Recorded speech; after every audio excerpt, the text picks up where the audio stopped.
এক ফকির দিল্লি ঘুরতেছে, একজন বলছে ভাই তোমারে তো খয়রাত করে দেখতেছি আমি সেই ছোটবেলা থেকে, খালি তুমি খয়রাত করো। একটা জিনিস আপনারা মনে রাখবেন, গরিব আজকে যারা গরিব পরিশ্রমের মধ্য দিয়ে কালকে তারা ধনী হতে পারে, কিন্তু যারা ভিক্ষুক, যারা ভিক্ষা করে জিন্দেগিতে কোনোদিন তারা বড় হতে পারবে না। ভিক্ষা করা যাদের অভ্যাস জীবনেও বাড়ি করতে পারবে না, জীবনেও ধনী হইতে পারবে না, কিন্তু গরিব ধনী হইতে পারবে। কারণ হলো আল্লাহর কাছে দুইটা বৈধ জিনিস অত্যন্ত ঘৃণিত। কয়টা? একটা হলো তালাক আর একটা হলো ভিক্ষাবৃত্তি, মানুষের কাছে চাওয়া। আল্লাহ পছন্দ করেন না। তো ভিক্ষুক ঘুরতেছে, একটা লোক বলল মিয়া তোমার তো সারা জীবনই খরচ করতে দেখি। খরচ করবো না, করবো কি, যার কাছে যাই সে দেয় 4 আনা 2 আনা 1 টাকা, এর বেশি তো দেয় না, তেই দিয়ে আমি কেমনে বড় লোক হবো। কয় যে তুমি বাদশারে চোখে দেখো না, বাদশারে চোখে দেখো না। কয় বাদশার কাছে কি আমার মতো লোক যাইতে পারে নাকি? কল না যাইতে হবে, যাও। বাদশা একবার যাবা এমন দেওয়া দেবে জীবনে আর তোমার খয়রাত করা লাগবে না। পাতি শিয়ালের পিছনে ঘুরে তো লাভ নাই, পাতি শিয়ালে খায় মুরগি, তোমার একটা ঠ্যাং দেবে, দাঁতের খেলালের কাজ হবে না। বাঘের পিছনে ঘোরো, বাঘে খায় গরু আর হরিণ, একটা রান দিলে তুমি 1 সপ্তাহ খাইতে পারবে। তো বলছে বাদশার কাছে যাও।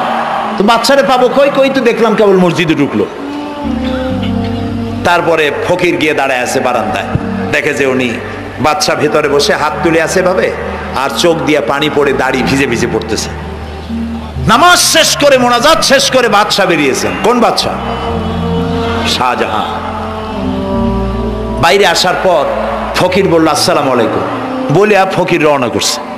বাদশা বলে দাঁড়াও, তুমি যে রওনা করলা তোমার তো ভিক্ষুক মনে হয়, আর লোকেরা যারা ভিক্ষুক না তারাও তো আমার কাছে চায়, আর তুমি তো ভিক্ষুক, চাইলে না কেন কিছু?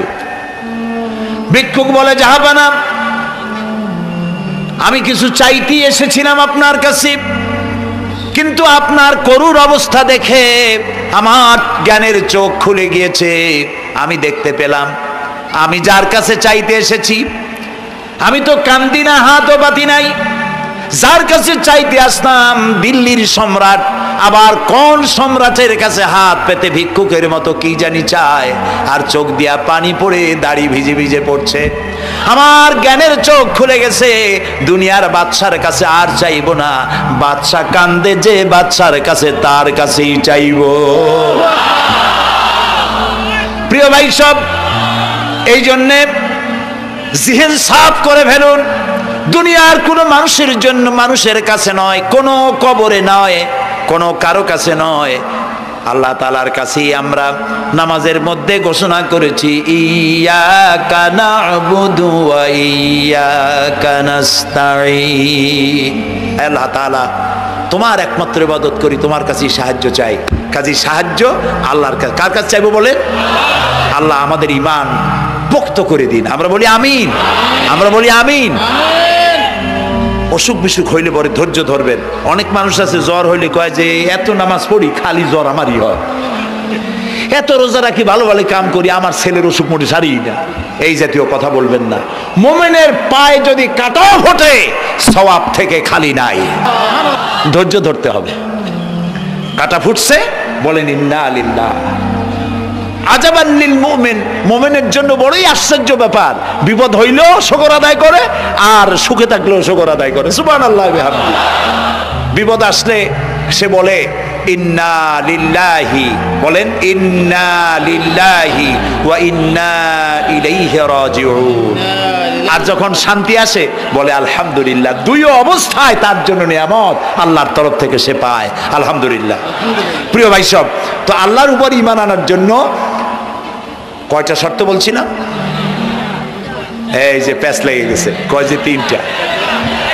আল্লাহর উপর ঈমান আনার জন্য শর্ত কয়টা? 4টা। 4টার বলছি কয়টা? 2টা। আরেকটা হচ্ছে আল্লাহর কুদরত, এ বিশ্বাস করা। আল্লাহর কুদরত মানে শক্তি। আল্লাহর কিছু বিশ্বাস করবেন বলেন জোরে? শক্তি। আকাশ এবং জমিনে শক্তিশালী কে? কিন্তু আমার দেশের জনগণ, কিছু কিছু রাজনীতিবিদরা বলে জনগণই নাকি সকল ক্ষমতার, সকল শক্তির উৎস। কি পাগল! তুমি ক্ষমতার উৎস? নাকের মধ্যে ময়লা, দাঁতে ছাতা, পেটের মধ্যে দুর্গন্ধ ভরা, ক্ষমতার উৎস। আশ্চর্য কথা, এই যে ক্ষমতার উৎস, হাজার হাজার লোক এখানে বসা, দুইটা ভাউয়া ব্যাংক যদি দুই কোণা দিয়ে ঢোকে, ভাউয়া ব্যাংক চেনেন? বিগ সাইজের ব্যাংক, দুইটা যদি দুই দিক দিয়ে ঢোকে লাফাইতে লাফাইতে, সামনে যারা আছে এমনি লাফাবে।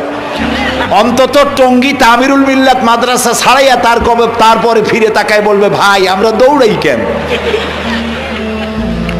ব্যাংকের সামনে অসহায়, বল্লা ভীমরুলের সামনে অসহায়, সাপের সামনে বিচ্ছুর সামনে অসহায়, তারা কয় সকল ক্ষমতার উৎস জনগণ। কপাল পোড়া, ক্ষমতার উৎস জনগণ নয়। এটা কোরআনের সাথে কন্ট্রাডিকশন হয় এ কথায়। আল্লাহ বলেছেন আন্নাল কুওয়াতা লিল্লাহি জামিয়া, সকল ক্ষমতার উৎস কে? চিল্লায় বলো। ক্ষমতা কি দেখছেন? মাত্র 1.5 মিনিট। কয় মিনিট? মাত্র 1.5 মিনিট। আল্লাহ বলেছেন কোন? সাথে সাথে তামিলনাড়ু, মালয়েশিয়া, ইন্দোনেশিয়া, থাইল্যান্ড, মালদ্বীপ, শ্রীলঙ্কা, 2 লক্ষ লোক শেষ, 1 লক্ষের খোঁজ নাই। সমুদ্রের পানি 33 ফিট উঁচু হয়ে এসছে। সুবহানাল্লাহ কই দিচ্ছে করে না?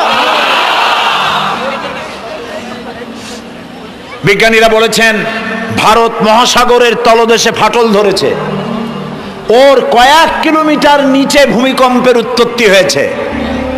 ভারত মহাসাগরের পানি 3 হাত না 4 হাত, কত কিলোমিটার আল্লাহই জানে। এই কয়েক কিলোমিটার নিচে যে মাটি, সেই মাটিরও কয়েক কিলোমিটার নিচে ভূমিকম্পের উৎপত্তি। এখান থেকে ভূমির কম্পন হয়েছে, সেই ভূমিকম্পে সমস্ত মহাসাগরের মধ্যে, ভারত মহাসাগরের মধ্যে জলকম্পন শুরু হয়েছে। পানির কম্পন, মাটির কম্পন একসাথে 4 তলা পরিমাণ উঁচু হয়ে পানি চলে আসছে। বাড়ি গাড়ি সব কিছু খড় কুটার ন্যায় সব উড়িয়ে দিয়েছে। এগুলোরে কপাল পোড়া নাস্তিক যেগুলি, তারা বলে প্রাকৃতিক দুর্যোগ। ওর বাপের মাথা। আচ্ছা, প্রাকৃতিক দুর্যোগ, প্রকৃতি কি? কোন জন্তুর নাম? প্রকৃতি কোন জন্তু জানোয়ারের নাম? প্রকৃতি নিজে চলে না কেউ তাকে চালায়? কে চালায়? কপাল পোড়ারা তা বোঝে না।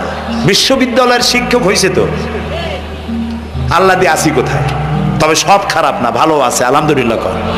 কিছু আছে কপাল পোড়া, বিশেষ করে শান্তিনিকেতনে যারা পড়াশোনা করে আসে, সাহিত্য চর্চা করে, এই সাহিত্য চর্চা করতে করতে এক পর্যায়ে কপাল পুড়ে যায়, আল্লাহরে চিনতে পারে না। সব চেনে, আল্লাহরে চেনে না।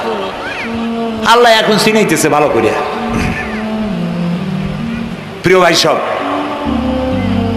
কওমে আদ, কওমে সামুদ, এগুলিকে আল্লাহ তারা ধ্বংস করেছেন। কিয়ামতের আগে এই যে 7টা আকাশ, এই আকাশ সম্পর্কে অবিশ্বাসীরা তারা বলেছে আকাশ বলতে কিছুই নেই, এটা নাকি অনেক দূরে, তাই নীলা নীলে দেখা যায়।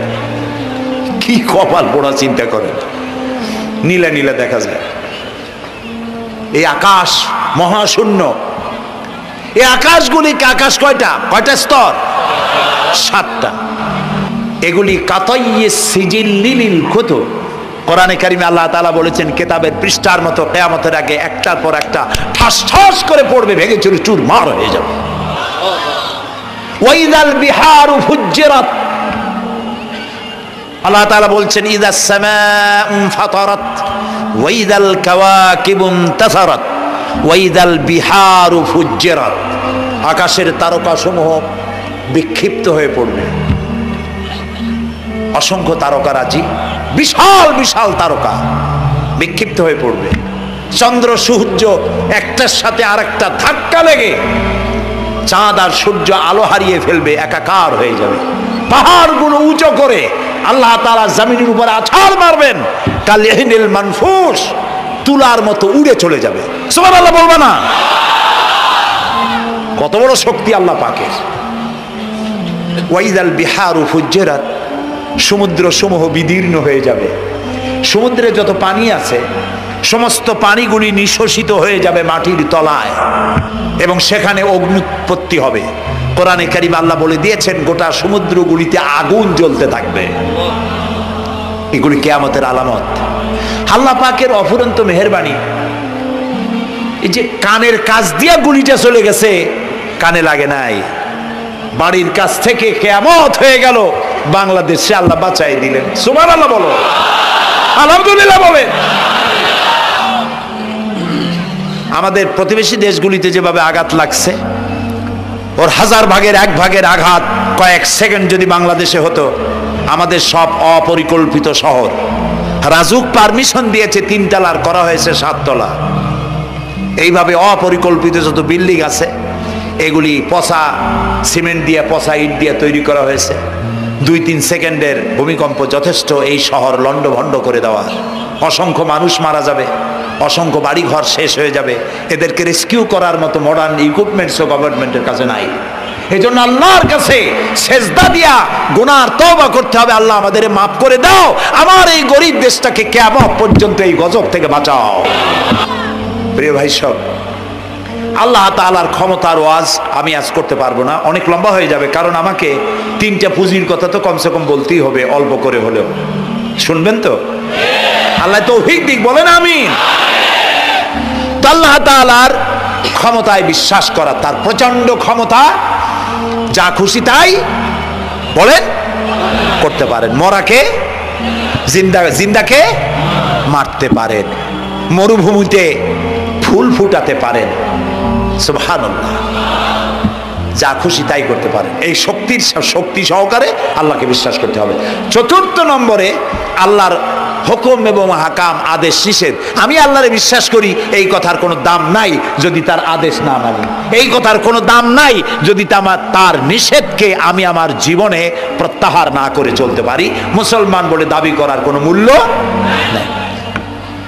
একদিকে নামাজ পড়ি, আর একদিকে ওজনে কম দেয়, খাদ্যে ভেজাল দেয়, বেপরদা করি, মিথ্যা কথা বলা হয়, ওজনে কম দেয়, খাদ্যে ভেজাল দেয়, জমিনের আইল ঠালে, আমানতের খেয়ানত করে, আল্লাহর হুকুম মানা হলো না, রাসূলের আদেশ মানা হলো না।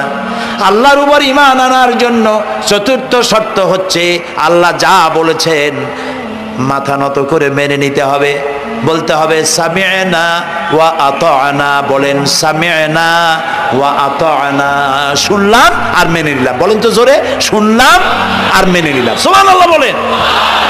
মুমিনেরা এই প্রশ্নই করবে না মদ হারাম কেন, মুমিনেরা এই প্রশ্নই করবে না জুয়া হারাম কেন। একটাই জবাব, মদ হারাম কেন? আল্লাহ হারাম করেছেন তাই হারাম। জিনা হারাম কেন? আমার আল্লাহ হারাম করেছেন তাই হারাম। জুয়া হারাম কেন? আমার আল্লাহ হারাম করেছেন তাই হারাম। কোন যুক্তি নাই। যুক্তির, আল্লাহর নিষিদ্ধ জিনিসে যুক্তি তালাশ করে কেবলমাত্র শয়তান। আল্লাহর আদেশ নিষেধে যুক্তি তালাশ করে কে? শয়তান।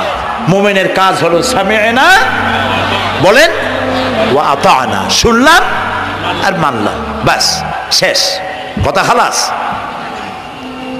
এই গেল 4টি শর্ত পুরো হয়ে গেল।